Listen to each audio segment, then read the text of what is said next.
ಓಂ ಮಾಂತ್ರವರ್ಣಿಕಮೇವ ಚ ಗೀಯತೆ ಓಂ. ತತ್ವಪ್ರಕಾಶಕಾದ ಭಾಗ ನಾವೀಗ ನೋಡ್ತಾ ಇದ್ದೀವಿ. ಅಲ್ಲಿ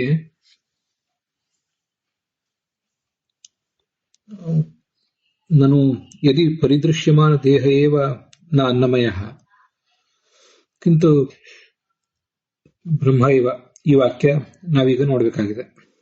ಕಳೆದ ದಿವಸ ಅನುವ್ಯಾಖ್ಯಾನಕ್ಕನುಸಾರವಾಗಿ ಒಂದು ವ್ಯಾಖ್ಯಾನ, ತೈತ್ರಿಯ ಉಪನಿಷತ್ತಿನ ಭಾಷ್ಯಕ್ಕನುಸಾರವಾಗಿ ಮತ್ತೊಂದು ವ್ಯಾಖ್ಯಾನ, ಇದನ್ನೆಲ್ಲ ಈ ಹಿಂದೆ ನೋಡಿ ಮುಗಿಸಿದ್ದೀವಿ. ತಸ್ಯ ಇದಮೇವ ಶಿರಃ, ಅಲ್ಲಿ ಉಪನಿಷತ್ತುಗಳಲ್ಲಿ ಇದಂ ಅಂತ ಹೀಗೊಂದು ಕಡೆ ಪ್ರಯೋಗ ಇದೆ. ಇದಂ ಅಂತ ಹೇಗೆ ಬಂದಿದೆ ಅಂತ ಒಂದು ಜಿಜ್ಞಾಸೆ ನಾವು ಈಗ ಇಲ್ಲಿ ಮಾಡ್ತಾ ಇದ್ದಾರೆ.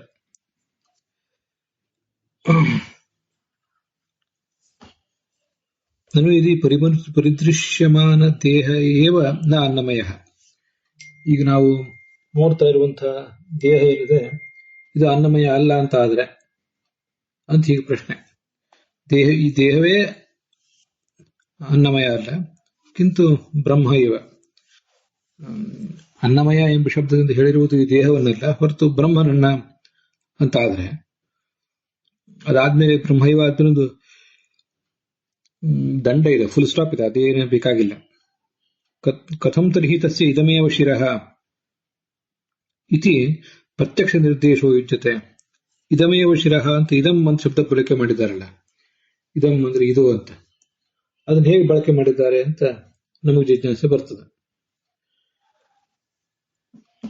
ಇದಂ ಅಂತ ಬಳಕೆ ಮಾಡಬೇಕಾದ್ರೆ ಪ್ರತ್ಯಕ್ಷ ಕಣ್ಣಿಗೆ ಕಾಣುವಂಥದ್ದಾಗಿರ್ಬೇಕು. ಇದು ಹೇಗೆ ಕಣ್ಣಿಗೆ ಕಾಣುವಂಥದ್ದು? ಬ್ರಹ್ಮ ಕಣ್ಣಿಗೆ ಕಾಣುವಂಥದ್ದಲ್ಲ. ಅದರಿಂದ ಇದಂ ಅಂತ ಬ್ರಹ್ಮನನ್ನು ಹೇಳಿದರೆ ಹೇಗೆ? ಕಣ್ಣಿಗೆ ಕಾಣ್ತಿರುವುದು ದೇಹ, ಆ ದೇಹ ಬ್ರಹ್ಮ ಅನ್ನಮಯ ಅಲ್ಲ ಅಂತ ನೀವಂತೀರಿ. ಹಾಗಾದ್ರೆ ಇದಂ ಎಂಬ ಈ ಶಬ್ದ ನಿರ್ದೇಶವನ್ನು ಹೊಂದಿಸುವುದು ಹೇಗೆ ಅಂತ ಒಂದು ಜಿಜ್ಞಾಸೆ. ಇಲ್ಲೊಂದು ಸಮಾಧಾನವನ್ನ ನಾವು ಹೇಳಬಹುದಾದ ಸಮಾಧಾನವನ್ನ ಅವರು ಊಹೆ ಮಾಡ್ಕೊಂಡು ಹೇಳ್ತಾ ಇದ್ದಾರೆ. ಈಗ ನೀವು ಹೇಳುವ ಸಾಧ್ಯತೆ ಇದೆ ಅಂತ. ಅದೇನು ಅಂದ್ರೆ, ಉಪನಿಷತ್ತನ್ನ ಕಂಡುಕೊಂಡಂತಹ ಮುನಿ ಋಷಿ ಬ್ರಹ್ಮ. ಆ ಬ್ರಹ್ಮನಿಗೆ, ಚತುರ್ಮುಖ ಬ್ರಹ್ಮನಿಗೆ ಈ ಪರಬ್ರಹ್ಮ ಅಪರೋಕ್ಷನಾಗಿದ್ದಾನೆ. ಆದ್ರಿಂದ ಪ್ರತ್ಯಕ್ಷದಿಂದ ಅವನು ಕಾಣ್ತಾ ಇದ್ದಾನೆ. ಇದಂ ಅಂತ ಹೇಳಿರುವುದು ನಾವು ನೀವಲ್ಲ, ಚತುರ್ಮುಖ ಬ್ರಹ್ಮ ಹೇಳಿದ್ದಾನೆ, ಅವನಿಗಿದು ಪ್ರತ್ಯಕ್ಷವಾಗಿದೆ ಅಂತ. ಹಾಗಾದ್ರೆ ಅಲ್ಲಿ ಪ್ರಶ್ನೆ ಬರ್ತದೆ, ತಥಾಸತಿ ತೇನ ಅಪರೋಕ್ಷೀಕೃತ ಪ್ರಾಣಮಯಾದವು ತತ್ಪ್ರಸಂಗಾತ್. ಈ ಉಪನಿಷತ್ತಿನ ಋಷಿಯಾದ ಚತುರ್ಮುಖ ಬ್ರಹ್ಮನಿಗೆ ಕೇವಲ ಅನ್ನಮಯ ಮಾತ್ರ ಕಂಡಿರುವುದಲ್ಲ, ಪ್ರಾಣಮಯ, ಮನೋಮಯ, ವಿಜ್ಞಾನಮಯ, ಆನಂದಮಯಗಳು ಕೂಡ ಕಂಡಿದೆ. ಅಲ್ಲೆಲ್ಲಿಯೂ ಕೂಡ ಇದಂ ಎಂಬ ಶಬ್ದ ಪ್ರಯೋಗ ಇಲ್ಲ. ಅಲ್ಲ ಇರುವುದು ತಸ್ಯ ಪ್ರಿಯಮೇವ ಶಿರಃ, ಈ ಥರನೆ, ಬೇರೆ ಥರನೆ ಅಲ್ಲಿ ಹೆಸರುಗಳೇ ಇವೆ. ಇದಂ ಅಂತ ಬಂದಿರುವುದು ಮೊದಲು ಮಾತ್ರ, ಆಮೇಲೆ ಇದಂ ಅಂತ ಬರಲೇ ಇಲ್ಲ. ಆದ್ರಿಂದ ಒಂದು ವೇಳೆ ಇದು ಚತುರ್ಮುಖ ಬ್ರಹ್ಮ ಕಂಡು ಹೇಳ್ತಿರುವುದು ಅಂತ ಆದ್ರೆ ಅಲ್ಲಿಯೂ ಕೂಡ ಅದಿರಬೇಕಾಗಿತ್ತು. ತೇನ ಆ ಬ್ರಹ್ಮನಿಂದ ಅಪರೋಕ್ಷೀಕರಿಸಿಕೊಳ್ಳಲ್ಪಟ್ಟ ಪ್ರಾಣಮಯ ಮೊದಲಾದ ಕಡೆಯೂ ಕೂಡ ತತ್ಪ್ರಸಂಗಾತ್ ಇದಂ ಎಂಬ ಶಬ್ದದ ನಿರ್ವಚನ ಕಾಣಬೇಕಿತ್ತು, ಇದಂ ಎಂಬ ಶಬ್ದದ ಪ್ರಯೋಗ ಕಾಣಬೇಕಿತ್ತು. ಮತ್ತು ನಿರ್ದೇಶ ವೈಯರ್ಥ್ಯಾಚ, ಅದಲ್ಲದೆ ಅವನು ತಾನು ಸಾಕ್ಷಾತ್ಕರಿಸಿಕೊಂಡದ್ದಾದ್ರೆ ಅದನ್ನ ಇದಂ ಅಂತ ಹೇಳ್ಬೇಕು ಯಾಕೆ ಅಂತ ಇನ್ನೊಂದು ಜಿಜ್ಞಾಸೆ ಕೂಡ ಬರ್ತದೆ. ಇನ್ನೊಬ್ಬರು ಯಾರಿಗೂ ಕೂಡ ಬ್ರಹ್ಮ ಕಾಣಿಸ್ತಾ ಇಲ್ಲ, ನಾವು ಯಾರಿಗೆ ಹೇಳ್ತೀವಿ ಇದಂ ಅಂತ? ನಮ್ಮಂತೆ ಒಬ್ರು ಸಾಮಾನ್ಯ ಮನುಷ್ಯರನ್ನು ಕರೆದು ಅಯಂ ಘಟ, ಇದು ನೋಡಿ ಇದು ಘಟ ಅಂತ ಹೇಳ್ತೀವಿ. ಅಯಂ ಗಜಃ ಅಂತ ಆನೆ, ಏಂ ಮಾತಾ ಇತ್ಯಾದಿ ರೂಪವಾಗಿ ಅವರಿಗೆ ತಾಯಿ, ತಂದೆ, ಘಟ, ಪಟ ಮೊದಲಾದವುಗಳನ್ನೆಲ್ಲ ಪರಿಚಯಿಸ್ತೀವಿ. ಈಗ ಬ್ರಹ್ಮ ತಾನಂತೂ ಬ್ರಹ್ಮನನ್ನು ಕಾಣ್ತಾನೆ ಇದ್ದಾನೆ, ಅವನನ್ನ ಅಯಂ ಅಂತ ಹೇಳಬೇಕಾದ ಅಗತ್ಯ ಇಲ್ಲ. ಇನ್ನೊಬ್ಬರಿಗೆ ಯಾರಿಗೂ ಕೂಡ ಬ್ರಹ್ಮ ಯಾರಿಗೂ ಉಪದೇಶ ಮಾಡ್ತಿದ್ದಾನೋ ಅವರಿಗೆ ಬ್ರಹ್ಮ ಕಾಣಿಸ್ತಾ ಇಲ್ಲ. ಅವರನ್ನು ಕುರಿತು ಇದು ಶಿರಸ್ಸು ಅಂತ ಯಾಕೆ ಹೇಳಬೇಕು? ಅದರಿಂದ ಒಟ್ಟಾರೆ ಆ ನಿರ್ದೇಶವೇ ವ್ಯರ್ಥ ಆಗಿ ಹೋಗ್ತದೆ ಅಂತ ಪ್ರಶ್ನೆ. ನಿರ್ದೇಶ ವೈಯರ್ಥ್ಯಾಚ್ಯ ಇತ್ಯದ ಈ ಒಂದು ಪ್ರಶ್ನೆಗೆ ಉತ್ತರವಾಗಿ ಇದಂ ಅಂತ ಆಚಾರ್ಯರು ಭಾಷ್ಯದಲ್ಲಿ ಅದಕ್ಕೆ ಉತ್ತರ ಕೊಡ್ತಾ ಇದ್ದಾರೆ. ಇದಮಿತಿ ಚ ದೃಶ್ಯಮಾನ ಸನ್ನಿಹಿತತ್ವಾತ್. ಇದಂ ಎಂಬ ನಿರ್ದೇಶ ಏನಿದೆ ಅದು ದೃಶ್ಯಮಾನವಾದ ಜಗತ್ತಿನಲ್ಲಿ ಬ್ರಹ್ಮ ಇರುವುದರಿಂದ ಅವನನ್ನ ಉದ್ದೇಶಿಸಿ ಇದಂ ಅಂತ ಈ ತರ ಹೇಳ್ತಾ ಇದ್ದಾರೆ ಅಂತ ತಿಳ್ಕೋಬೇಕು. ದೃಶ್ಯಮಾನವಾದ್ದು ಜಗತ್ತು, ಆ ಜಗತ್ತಿನ ಒಳಗೆ ಭಗವಂತ ಇರೋದರಿಂದ ಅವನನ್ನು ಕೂಡ ಇದಂ ಅಂತ ಹೀಗೆ ಹೇಳಿದ್ದಾರೆ ಅಷ್ಟೇ. ವಸ್ತುತಃ ಕಾಣ್ತಿರುವುದು ಜಗತ್ತು, ಭಗವಂತ ಅಲ್ಲ ಅಂತ ಅದರ ತಾತ್ಪರ್ಯ. ಅದರ ತಾತ್ಪರ್ಯವನ್ನ ಜಯತೀರ್ಥರು ಮುಂದಲ್ಲಿ ಬಿಡಿಸ್ತಾರೆ. ದೃಶ್ಯಮಾನವಾದ ಈ ಜಗತ್ತೇನಿದೆ, ದೃಶ್ಯಮಾನವಾದ ಈ ಶರೀರ ಏನಿದೆ, ದೃಶ್ಯಮಾನವಾದ ಶರೀರ, ದೃಶ್ಯಮಾನವಾದ ಪಕ್ಷಗಳು ಅಂದ್ರೆ ಬಲಗೈ ಎಡಗೈ ಮೊದಲಾದದ್ದು, ಹಾಗೆ ದೃಶ್ಯಮಾನವಾದ ತೋಳು ಮೊದಲಾದದ್ದು, ಅಲ್ಲಿ ಎಲ್ಲಾ ಕಡೆನೂ ಕೂಡ ಈ ಭಗವಂತ ಇದ್ದಾನೆ. ದೃಶ್ಯಮಾನವಾದ ತಲೆಯಲ್ಲಿ ಭಗವಂತನ ತಲೆ ಇದೆ, ದೃಶ್ಯಮಾನವಾದ ತೋಳುಗಳಲ್ಲಿ ಭಗವಂತನ ತೋಳಿದೆ. ಹೀಗೆ ಎಲ್ಲನೂ ಕೂಡ ನಾವು ಹೊಂದಿಸಬಹುದು. ದೃಶ್ಯಮಾನ ಶಿರಃ ಪಕ್ಷಾದೌ ಅನ್ನಮಯ ಭಗವತ್ ಶಿರಃ ಪಕ್ಷಾದೇಹ ಸನ್ನಿಹಿತತ್ವಾತ್. ಅನ್ನಮಯನಾದ ಭಗವಂತ, ಅವನ ಶಿರಸ್ಸು ದೃಶ್ಯಮಾನವಾದ ಶಿರಸ್ಸಿನಲ್ಲಿದೆ, ಅವನ ಪಕ್ಷಗಳು ದೃಶ್ಯಮಾನವಾದ ಪಕ್ಷಗಳಲ್ಲಿವೆ. ಹೀಗೆ ಸನ್ನಿಹಿತತ್ವಾತ್ ವಸ್ತ್ರಪ್ರಾವೃತ ಜಾನುವತ ಇದಮಿತಿ ಚ ನಿರ್ದೇಶ ಯುಜ್ಯತೆ ಇತ್ಯರ್ಥ. ಈ ಕಾಣಿಸ್ತಾ ಇರುವುದು ಹೊರಗಿನ ದೇಹ, ಅದರೊಳಗೆ ಭಗವಂತ ಇರುವುದರಿಂದ ಅವನನ್ನು ಕೂಡ ಇದಂ ಅಂತ ಪ್ರಯೋಗ ಮಾಡಿದ್ದಾರೆ. ಅದು ಹೇಗೆ ಕಾಣಿಸ್ತಾ ಇರುವುದು ಹೊರಗಿನ ದೇಹ ಅಂದಮೇಲೆ ಒಳಗಿರುವವರನ್ನು ಇದಂ ಅಂತ ಹೇಗೆ ತೋರಿಸ್ತಾರೆ ಅಂತ ನಮಗೊಂದು ಜಿಜ್ಞಾಸೆ ಬರ್ತದೆ. ಈಗ ಒಂದು ಮನೆ ಇದೆ, ಆ ಮನೆಯನ್ನು ತೋರಿಸುವಾಗ ಮನೆಯ ಒಳಗೆ ಯಜಮಾನ ಇದ್ದಾನೆ. ಆ ಯಜಮಾನ ಇರುವಾಗ ಮನೆಯನ್ನು ತೋರಿಸಿ ಇದೇ ಯಜಮಾನ ಅಂತ ಯಾರು ತೋರಿಸ್ತಾರ? ಇಲ್ಲ, ಇದು ಮನೆ ಅಂತ ತೋರಿಸ್ತಾರೆ. ಒಳಗೆ ಯಜಮಾನ ಇರುವ ದೃಷ್ಟಿಯಿಂದ ಇದಂ ಅಯಮೇವ ದೇವದತ್ತ ಅಂತ ಮನೆಗೆ ಯಾರು ಹೇಳೋದಿಲ್ವಲ್ಲ ಅಂತ ಜಿಜ್ಞಾಸೆ. ಅಲ್ಲಿ ದೇವದತ್ತ ಅಂತ ಉದಾಹರಣೆ ಕೊಟ್ಟದ್ದು ನಾನು, ಪೂರ್ವ ಪಕ್ಷ ಪ್ರಬಲ ಆಗಲಿ ಅಂತ. ಪೂರ್ವ ಪಕ್ಷ ಪ್ರಬಲ ಆದಾಗ ಮುಂದೆ ಉತ್ತರಕ್ಕೂ ಕೂಡ ಸರಿಯಾದ ದೃಷ್ಟಾಂತ ಕೊಡ್ಲಿಕ್ಕೆ ಅನುಕೂಲ ಆಗ್ತದೆ ಅಂತ ಅದನ್ನು ಹೇಳಿದೆ. ಹೀಗೆ ಮನೆಯೊಳಗೆ ದೇವದತ್ತ ಇದ್ದಾನೆಂದು ಮಾತ್ರಕ್ಕೆ ಮನೆಯನ್ನು ತೋರಿಸಿ ಅಯ್ಯಂ ದೇವದತ್ತ ಅಂತ ಯಾರು ಹೇಳೋದಿಲ್ಲ. ಅದರಿಂದ ದೃಶ್ಯಮಾನವಾದ ದೇಹದ ಶಿರಸ್ಸು, ಪಕ್ಷ, ಪಾದಗಳಲ್ಲಿ ಭಗವಂತನ ಅವಯವಗಳಿದೆ ಅಂತ ದೃಷ್ಟಿಕೋನ ಇಟ್ಕೊಂಡು ಇದಮ್ಮಂತ ಹೇಳುವುದು ಹೇಗೆ ಅಂತ ಪ್ರಶ್ನೆ ಬಂದ್ರೆ, ಅದಕ್ಕೆ ಅವರು ಈ ಮನೆ ಯಜಮಾನ ದೇವದತ್ತ ಆ ಉದಾಹರಣೆಗಳನ್ನ ಆ ಕಡೆ ಇಡಿ. ನಾವೊಂದು ಬೇರೆ ದೃಷ್ಟಾಂತ ಕೊಡ್ತೇವೆ. ಅದು ಹೇಗೆ ಅಂದ್ರೆ, ವಸ್ತ್ರಪ್ರಾವೃತ ಜಾನುವತ, ಮೊಣಕಾಲು ಅಥವಾ ಕೈ ಹೀಗೇನೋ ಒಂದಿದೆ. ಅದು ನಾವು ಹೊರಗೆ ವಸ್ತ್ರ ಉಟ್ಟಿದ್ದೀವಿ, ವಸ್ತ್ರದಿಂದ ಆವೃತವಾಗಿದೆ ಆ ಮೊಣಕಾಲು, ಕೈ, ಎದೆ ಮೊದಲಾದದ್ದು. ಹೀಗೆಲ್ಲ ಇದ್ದಾಗಲೂ ಕೂಡ ಇದು ನನ್ನ ಎದೆ, ಇದು ನನ್ನ ಮೊಣಕಾಲು, ಇದು ನನ್ನ ಕೈ ಅಂತ ಹೀಗೆಲ್ಲ ಹೇಳ್ತೇವೆ. ನೀವು ಮನೆಯನ್ನು ತೋರಿಸಿ ದೇವದತ್ತ ಅಂತ ಯಾರು ಹೇಳ್ತಾ ಇರಬಹುದು. ಯಾಕಂದ್ರೆ ಇಡೀ ಮನೆ ಆ ದೇವದತ್ತನ ಆಕಾರದಲ್ಲಿ ಇರೋದಿಲ್ಲ. ಆ ದೃಷ್ಟಾಂತದ ವ್ಯತ್ಯಾಸ ಸ್ವಲ್ಪ ಗಮನಿಸಬೇಕು. ದೇವದತ್ತ ಒಂದು ಎರಡು ಕೈ, ಎರಡು ಕಾಲು, ತಲೆ ಇತ್ಯಾದಿ ಆಕಾರವುಳ್ಳವನಾಗಿರ್ತಾನೆ. ಮನೆಯ ಆಕಾರ ಬೇರೆನೆ ಇರ್ತದೆ, ಅದಕ್ಕೆ ತಲೆ, ಕೈ, ಕಾಲು ಇತ್ಯಾದಿಗಳೇನೂ ಇರೋದಿಲ್ಲ. ಮನೆಯ ಆಕಾರ ಬೇರೆ ಇರ್ತದೆ. ಅದರಿಂದ ಮನೆಯನ್ನು ತೋರಿಸಿ ಅಯಂ ದೇವದತ್ತ ಅಂತ ಯಾರು ಹೇಳೋದಿಲ್ಲ. ಆದ್ರೆ ನಮ್ಮ ಕೈ ಆಕಾರದಲ್ಲೇ ಬಟ್ಟೆಯ ಕೈ ಇರ್ತದೆ, ನಮ್ಮ ತಲೆಯ ಆಕಾರದಲ್ಲೇ ತಲೆಯ ಮೇಲೆ ಧರಿಸಿರುವಂತ ಒಂದು ಟೊಪ್ಪಿಗೆ ಮೊದಲಾದದ್ದು ಇರ್ತದೆ. ಹೀಗೆ ಸಾದೃಶ್ಯ ಇದ್ದಾಗ ಅಲ್ಲಿ ಇದೇ ಮೊಣಕಾಲು, ಇದೇ ಕೈ ಅಂತ ಹೀಗೆಲ್ಲ ಹೇಳ್ತೇವೆ. ಎಲ್ಲಿ ನೋವಾಗಿದೆ ಅಂತ ಪ್ರಶ್ನೆ ಬಂದಾಗ ಕೈ ತೋರಿಸ್ತೇವೆ. ಹೊರಗೆ ಮೇಲಿರುವ ಬಟ್ಟೆಯನ್ನು ತೆಗೆದೇ ತೋರಿಸ್ತೇವೆ ಅಂತ ಏನಿಲ್ಲ. ಇಲ್ಲಿ ಹೀಗಾಗಿದೆ, ಇದು ನನ್ನ ಕೈಯಲ್ಲಿ ಕೊಡು ಅಂತ ಹೇಳ್ತೇವೆ. ಅದೇ ತರ ಭಗವಂತನನ್ನು ಕೂಡ ಈ ದೃಶ್ಯಮಾನವಾದ ಶರೀರದಲ್ಲಿರುವುದರಿಂದ ಅವನನ್ನು ಇದಂ ಅಂತ ಹೀಗೆ ಹೇಳಲಿಕ್ಕೆ ಏನು ತೊಂದರೆ ಇಲ್ಲ. ಈ ದೇಹಕ್ಕೂ ಆ ಭಗವಂತನ ದೇಹಕ್ಕೂ ಒಂದು ಸಮಾನತೆ ಇದೆ, ಅದರಿಂದ ಅದನ್ನ ಇಟ್ಕೊಂಡು ಹೇಳಲಿಕ್ಕೆ ಏನು ತೊಂದರೆ ಇಲ್ಲ ಅಂತ ಅದ್ರ ತಾತ್ಪರ್ಯ. ಅದಲ್ಲದೆ ಇದಂ ಅಂತ ಅನ್ನೋದನ್ನ ನಾವು ಭಗವಂತನಿಗೂ ವಿಶೇಷಣವನ್ನಾಗಿಯೂ ಮಾಡಬಹುದು. ಅದು ಇಲ್ಲೆಲ್ಲೂ ಬಂದಿಲ್ಲ, ಹಾಗೆ ಸರ್ವಮೂಲದಲ್ಲಿ ಒಂದ್ ಕಡೆ ಹೇಳಿದ್ದಾರೆ.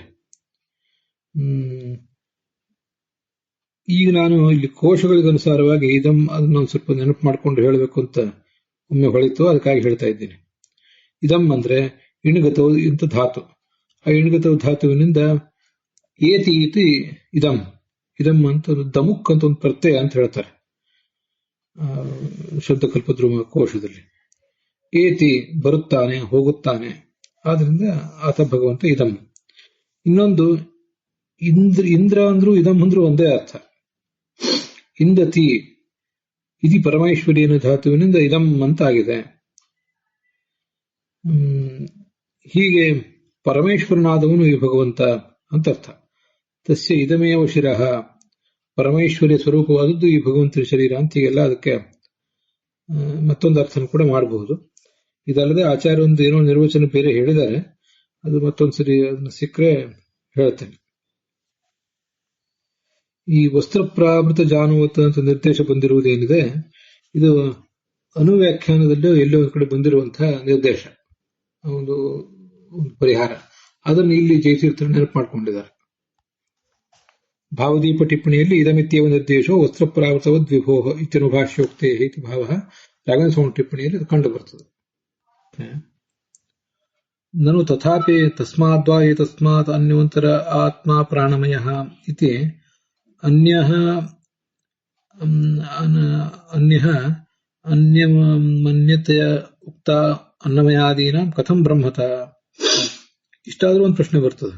ಈ ಐದನ್ನು ಕೂಡ ನೇರ ಒಂದಾದ್ಮೇಲೆ ಒಂದು ವರ್ಣನೆ ಮಾಡ್ತಾ ಹೋಗಿದ್ದಾರೆ. ಈ ಅನ್ನಮಯನಿಗಿಂತ ಪ್ರಾಣಮಯ ಭಿನ್ನ, ಅನ್ಯೋಂತರ ಆತ್ಮ ಪ್ರಾಣಮಯ, ಅನ್ಯೋಂತರ ಆತ್ಮ ವಿಜ್ಞಾನಮಯ ಅಂತ ಹೀಗೆಲ್ಲ ವರ್ಣನೆ ಮಾಡ್ತಾ ಹೋಗಿದ್ದಾರೆ. ಆ ವರ್ಣನೆ ಮಾಡಿದ್ದು ಹೇಗೆ ಸರಿಯಾಗ್ತದೆ ಅಂತ ಮತ್ತೊಂದು ಪ್ರಶ್ನೆ ಬರ್ತದೆ. ಭಗವಂತ ಎಲ್ಲ ಒಬ್ಬನೇ ಆಗಿದ್ರೆ ಆ ಭಗವಂತನ ರೂಪಗಳು ಭಿನ್ನ ಅಂತ ಹೇಳ್ತಾರೆ, ಹೇಳುವುದು ಹೇಗೆ?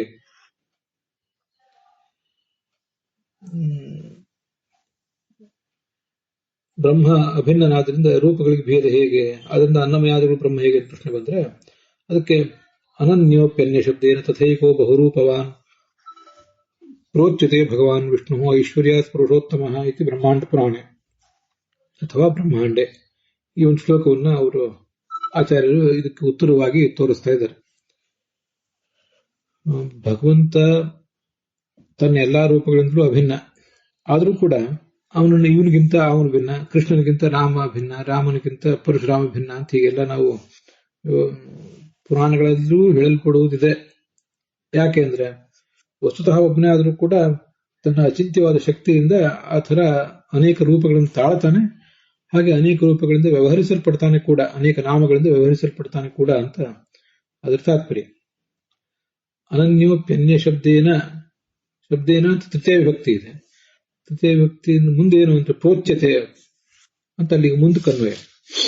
ಮೂಲತಃ ಅಭಿನ್ನ, ಆದರೆ ಅನ್ಯ ಶಬ್ದದಿಂದ ಆತ ಪ್ರೋಚ್ಯತೆ ಇತಿ ಅನ್ವಯ. ಏಕೋ ಬಹುರೂಪವಾನ್ ಭವತಿ, ಒಬ್ಬನೇ ಇದ್ರೂ ಕೂಡ ಅನೇಕ ರೂಪಗಳನ್ನ ತಾಳ್ತಾನೆ. ಅವನು ಐಶ್ವರ್ಯವುಳ್ಳವನಾದ್ರಿಂದ ಅವನಿಗೆ ಅಂಥ ಪಂಚರೂಪತ್ವವನ್ನು ಒಪ್ಪಲಿಕ್ಕೆ ಯಾವುದೇ ತೊಂದರೆ ಇಲ್ಲ ಅಂತ ಅದರ ತಾತ್ಪರ್ಯ. ಪ್ರಮಾಣದಿಂದ ಹೀಗೆ ಅದನ್ನ ನಾವು ಬಂದಿರೋದ್ರಿಂದ ಅದನ್ನು ಸ್ವೀಕಾರ ಮಾಡಲಿಕ್ಕೆ ಏನೂ ದೋಷ ಇಲ್ಲ ಅಂತ ತಾತ್ಪರ್ಯ.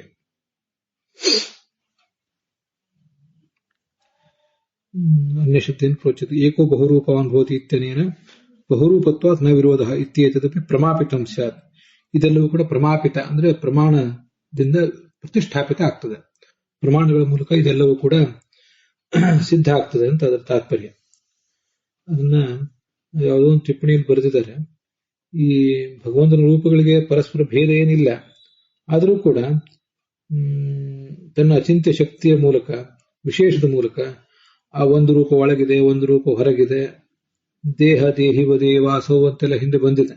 ಇದೆಲ್ಲ ಹೇಗೆ ಈ ತರ ಕಾಣಿಸೋದು ಅಂದ್ರೆ ಎಲ್ಲವೂ ಆತನ ಅಚಿಂತ ಶಕ್ತಿಯಿಂದ ಅದು ಈ ತರ ವ್ಯವಹಾರ ಕಾಣುತ್ತದೆ ಅಂತ ಅದರ ತಾತ್ಪರ್ಯವನ್ನ ಒಂದು ಟಿಪ್ಪಣಿಯಲ್ಲಿ ಬರೆದಿದ್ದಾರೆ. ಪ್ರಮಾಪಿತಂ ಅನ್ನೋದಕ್ಕೆ ರಾಯರ ಟಿಪ್ಪಣಿಯಲ್ಲಿ ಪ್ರಮಾಣೇನ ಸ್ಥಾಪಿತಂ, ಪ್ರಮಾಣದಿಂದ ಪ್ರತಿಷ್ಠಾಪಿಸಲ್ಪಡುತ್ತದೆ. ಅದರಿಂದ ಭಗವಂತನ ಈ ರೂಪಗಳನ್ನೆಲ್ಲ ವರ್ಣನೆ ಮಾಡಿದ್ದಕ್ಕೆ ಪೌನರುಕ್ತಿಯೇ ಇಲ್ಲ ಅಂತ ತಾತ್ಪರ್ಯ. ಅನೇಕ ರೂಪಗಳನ್ನು ವರ್ಣನೆ ಮಾಡುವುದು ಶ್ರುತಿಗೆ ತಾತ್ಪರ್ಯ ಇದೆ, ಅದರಿಂದ ಪುನರುಕ್ತಿ ಏನೂ ಇಲ್ಲ.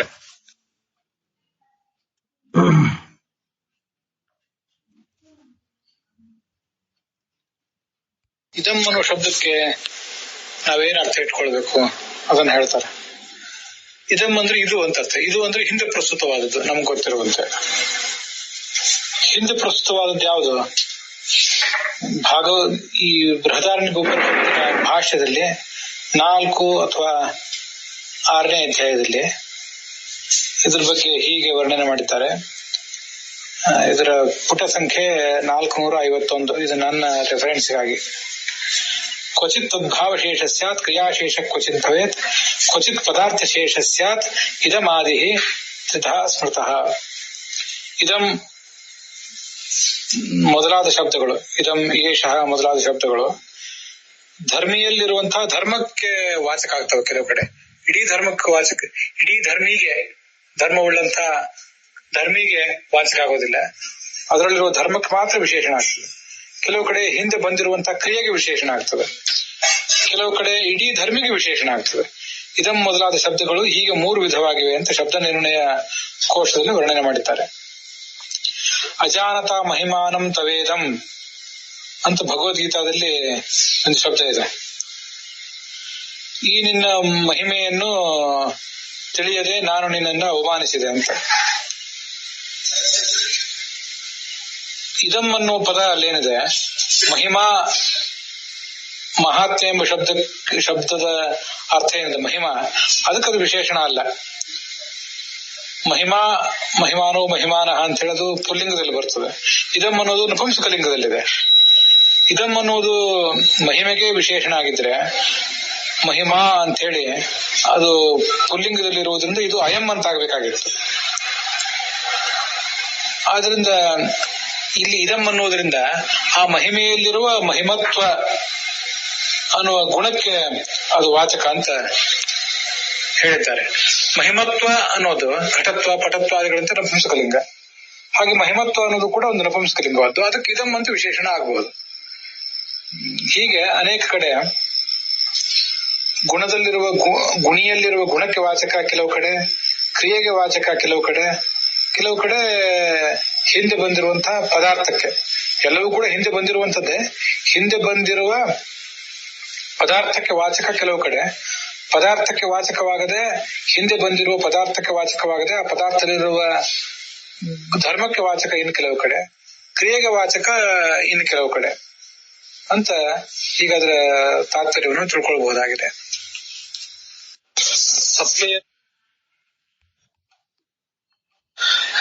ಇದಂ ಎಂಬ ಶಬ್ದಕ್ಕೆ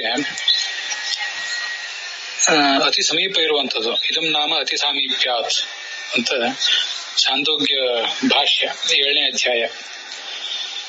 ಸೇವೇದಂ ಸರ್ವಂ ಅನ್ನೋದು ಅಭೇದ ನಿರೂಪಣೆ ಅಲ್ಲ. ಅಲ್ಲಿ ಇದಂ ಅಂದ್ರೆ ಸಮೀಪದಲ್ಲಿರುವಂತಹ ಭಗವಂತನೇ ಸರ್ವಂ ಅಂದ್ರೆ ಸರ್ವಗುಣಪೂರ್ಣನಾಗಿದ್ದಾನೆ ಅನ್ನೋದನ್ನ ವರ್ಣನೆ ಮಾಡುವಂತಹ ಪ್ರಸಂಗ. ಇದಂ ನಾಮ ಅತಿ ಸಾಮೀಪ್ಯ ಸರ್ವಂ ಪೂರ್ಣ ಗುಣತ್ವತಃ ಅಂತ ವಿಶ್ವ ನಿರ್ಣಯ ಅನ್ನೋ ಗ್ರಂಥವನ್ನು ಆಚಾರ್ಯರು ಉದ್ಧರಿಸ್ತಾರೆ. ಇದು ಆಚಾರ್ಯರು ಅತಿ ಸಮೀಪದಲ್ಲಿ ಇರುವವನಾದ್ರಿಂದ ಇದಂ ಅಂತದಕ್ಕೆ ಅರ್ಥ ಹೇಳಿದಂತಹ ಒಂದು ಪ್ರಕರಣ ಆಯ್ತು. ಇದು ಈ ಮತ್ತು ದ ಇವುಗಳಿಗೆ ಅರ್ಥ ಚಿಂತನ ನಾವು ಮಾಡುವುದಾದ್ರೆ, ಆಚಾರ್ಯ ಅದನ್ನು ಹೇಳಿಲ್ಲ, ಆದ್ರೂ ಆಚಾರ್ಯ ಸಮ್ಮತ ಆದೀತು ಅನ್ನೋ ಭಾವನೆಯಿಂದ ನಾವು ಅದನ್ನ ಮಾಡುವುದಾದ್ರೆ ಇಣುಗತವ ಧಾತುವನ್ನ ತಗೋಣ. ಮೂಲತಃ ಇಕಾರಾಂತವಾದ ಧಾತು ಅದು. ಏತಿ ಅಂತ ಲಟ್ಲಕಾರದ ವರ್ತಮಾನ ಕಾಲದ ರೂಪ ಆಗ್ತದೆ. ಏತಿ ಅಂದ್ರೆ ಗತಿ, ಬರುತ್ತಾನೆ ಅಂತ. ಬರುವುದು ಅಂದ್ರೆ ಸಮೀಪದಲ್ಲಿರುವುದು. ಸಮೀಪದಲ್ಲಿದ್ದು ದದಾತಿ ಎಲ್ಲ ಅಪೇಕ್ಷೆಗಳನ್ನ ಈಡೇರಿಸ್ತಾನೆ, ಅಥವಾ ತಾನು ಸಮೀಪದಲ್ಲಿ ಇದ್ದೇನೆ ಎನ್ನುವಂತ ಎಚ್ಚರವನ್ನ ನಮಗೆಲ್ಲ ಕೊಡ್ತಾನೆ. ಈ ಸಮೀಪದಲ್ಲಿ ಇದ್ದಾನೆ ಮತ್ತು ಇದ್ದೇನೆ ಅನ್ನೋ ಎಚ್ಚರವನ್ನ ನಮ್ಗೆಲ್ಲ ಮೂಡಿಸ್ತಾನೆ ಅನ್ನೋ ಕಾರಣಕ್ಕಾಗಿ ಏತಿ ದದಾತಿ ಚ ಇತಿ ಇದಂ ಅಂತ ಅವನಿಗೆ ನಾವು ಶಬ್ದವಾಚ್ಯತ್ವವನ್ನು ತಿಳಿಸಬಹುದು. ಇದಂ ಅನ್ನುವುದಕ್ಕೆ ನಾವು ಮತ್ತೊಂದ್ಸರಿ ಗಮನಿಸಬೇಕು. ಸಮೀಪದಲ್ಲಿರುವವನು ಅಂತ ಇಷ್ಟೇ ಅರ್ಥ ಹೇಳಿದ್ದಾರೆ ಆಚಾರ್ಯರು. ಈ ಮತ್ತು ದ ಅನ್ನೋದಕ್ಕೆ ಏನ್ ಅರ್ಥ ಅಂತ ಅವ್ರು ಹೇಳಲಿಲ್ಲ. ನಾವು ಅದನ್ನ ಹೀಗೆ ಊಹಿಸಬಹುದು. ಇಲ್ಲಿವರೆಗೆ ಛಾಂದೋ ಬೃಹದಾರಣ್ಯಕ ಉಪನಿಷತ್ ಭಾಷೆಯಲ್ಲಿ ಬಂದಂತೆ ಮತ್ತು ಚಾಂದೋಗ್ಯ ಉಪನಿಷತ್ ಭಾಷೆಯಲ್ಲಿ ಬಂದಂತೆ ಎರಡು ರೀತಿಯಾದ ನಿರ್ವಚನಗಳನ್ನು ನಾನು ತೋರಿಸಿದ್ದೇನೆ. ಅದು ಬೃಹದಾರಣ್ಯಕ ಉಪನಿಷತ್ತಿನಲ್ಲಿ ಬಂದದ್ದು ಆಚಾರ್ಯರು ಇದನ್ನು ಅನ್ನೋದಕ್ಕೆ ಏನು ಹೇಳಿದ್ದಾರೆ ಅನ್ನೋದನ್ನು ಅವಲೋಕಿಸುವುದಕ್ಕಾಗಿ ಮಾತ್ರ ಹೇಳಿದ್ದು. ಅದು ಈ ಪ್ರಸಂಗದಲ್ಲಿ ಹೆಚ್ಚು ಉಪಯುಕ್ತ ಆಗಲಿಕ್ಕಿಲ್ಲ. ಆದರೆ ಛಾಂದೋಗ್ಯ ಉಪನಿಷತ್ತಿನಲ್ಲಿ ಬಂದಂತೆ ಇದಮೇವ ಶಿರಃ ಎಂಬಲ್ಲಿ ಇದಂ ಶಬ್ದದಿಂದ ಭಗವಂತ ಹೇಗೆ ವಾಚ್ಯನಾಗ್ತಾನೆ, ಶಕ್ತಿ ವೃತ್ತಿಯಿಂದಲೇ ವಾಚ್ಯನಾಗ್ತಾನೆ. ಯಾಕಂದ್ರೆ ಸಮೀಪ ವೃತ್ತಿ ಆದ್ರಿಂದ ಭಗವಂತನ ಶಿರಸ್ಸು ಕೂಡ ನಮಗೆ ಎಲ್ಲ ಕಡೆ ಸಮೀಪದಲ್ಲಿ ವೃತ್ತಿಯಾಗೇ ಇದ್ದೇ ಇದೆ.